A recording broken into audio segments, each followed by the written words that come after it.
This quote right here, it sets the whole tone. The idea is that these teachings were never just shouted from the rooftops.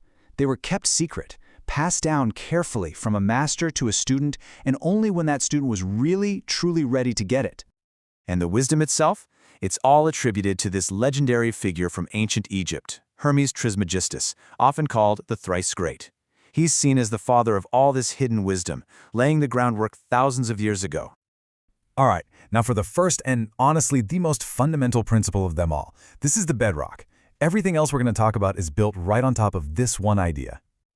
And here it is, the big one, the principle of mentalism. The idea is this: everything you see, everything you experience, the entire universe, it's all a mental creation. It all exists within the mind of this vast universal living consciousness that the book calls the All. So why is this so important? Well, think about it. If the universe is mental, that means it follows certain laws. And if you can understand those laws, you can start to apply them.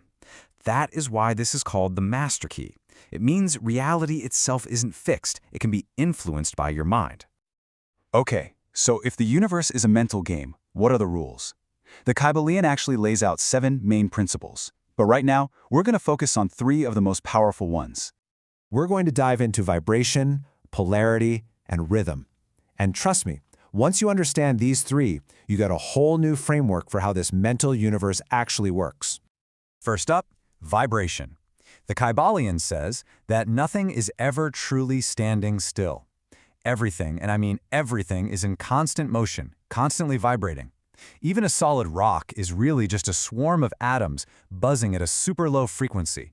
All the differences between things, matter, energy, even your thoughts, it's all just a matter of different rates of vibration.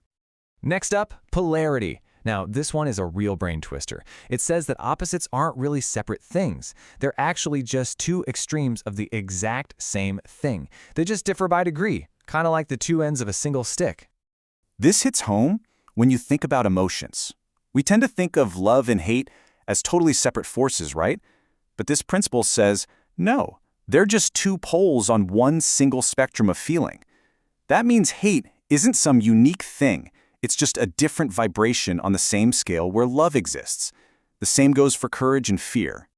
And that brings us to rhythm. This is the pendulum swing of life itself.